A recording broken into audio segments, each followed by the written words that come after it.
cadre du Salon champenois du véhicule de collection de Reims, nous sommes sur le stand des 48 heures automobiles de Troyes avec le délégué général Gérard Fardet. Bonjour Gérard et merci de l'accueil. Alors peut-être nous présenter justement ce que sont les 48 heures automobiles anciennes de Troyes.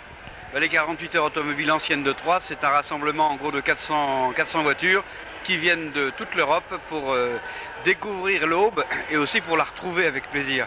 Et pour retrouver nos petites routes buissonnières qui conduisent notamment vers la côte des Bars, où on élabore un fameux breuvage pétillant, qui conduisent aussi au Pays des Lacs, qui conduisent aussi dans la forêt d'Hôte, et vers Chaours aussi où il y a plein de choses à voir, et à Troyes aussi bien entendu. Donc c'est un week-end convivial, de découverte, de détente et de rallye sympa, avec une soirée de gala gourmande, dansante et pétillante. La rallye pétillante est aussi une manifestation de passionnés, mais avec un but social, à caractère social. Alors le caractère social et caritatif, c'est une tombola dans laquelle on met en jeu une superbe Alfa Romeo Speeder 2000. Et donc le bénéfice de la tombola va au centre médico-social de Chanteloup, donc au bénéfice de l'enfance inadaptée, de l'enfance en situation de handicap. Alors peut-être nous rappeler comment est organisé cet événement, un événement européen, donc international, avec différentes associations, l'association des 48 heures, mais il y a d'autres partenaires. Alors l'association des 48 heures est issue du Kiwanis numéro 1 de Troyes et du Rétro Club automobile de Champagne. Et il y a les autres associations partenaires qui nous aident à la réalisation de l'événement. Je ne vais pas les citer toutes parce que si j'en oublie une, je vais faire des mécontents et ce sont des gens tellement agréables que j'ai plutôt envie de leur être sympathique, bien sûr. Alors ce qui est important peut-être de mettre en lumière, ce sont tous ces bénévoles qui viennent justement à tes côtés pour l'organisation. Ils sont nombreux ces bénévoles.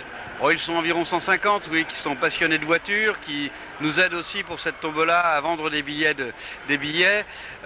Ils sont là pour garder les voitures sur les lieux d'exposition, ils sont là pour nous aider aussi au bureau de temps en temps quand il y a des coups de bourre. Ils sont là pour expérimenter les rallyes, pour faire les relevés sur place. Donc on les retrouve dans tous les compartiments du jeu à partir du 1er mai, je veux dire. Est-ce que l'on peut savoir comment est née justement cette grande manifestation qui est devenue internationale? À l'initiative de qui à l'époque? Alors à l'époque c'était à l'initiative du docteur François Gillet, de Francis Dominieux, du regretté Francis Miel, qui réunissant à la fois RCAC, donc Rétro Club et Kiwanis, ont monté cet événement pour justement faire une action caritative. Et puis l'événement a gonflé, a pris de l'ampleur donc depuis 86 et cette fois-ci on arrive à la 15e édition avec déjà une cinquantaine de voitures inscrites, ce qui est magnifique par rapport à la dernière fois il y a 2 ans, surtout en période de crise on peut le dire, donc ça pérennise notre événement. Alors peut-être un mot sur le visuel des 48 heures automobiles anciennes de Troyes, parce qu'il y a cette particularité de l'affiche qui est à chaque fois une affiche collector. Eh bien, elle est signée depuis 3 éditions maintenant par Paul Braque. Donc on ne va pas présenter Paul Braque, tous les amateurs de voitures le connaissent, son parcours superbe, flamboyant, c'est un homme flamboyant qui a exposé au Japon, à New York, il vit à Bordeaux et tous les ans il nous sort un tableau magnifique. Peut-être la toute dernière question, Gérard Fardet, peut-être des souhaits exprimés sur cette édition 2010 qui se déroulera les 10, 11 et 12 septembre.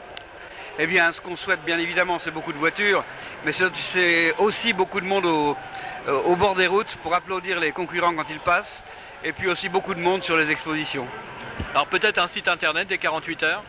Alors, www.48 en chiffres, heures au pluriel.com.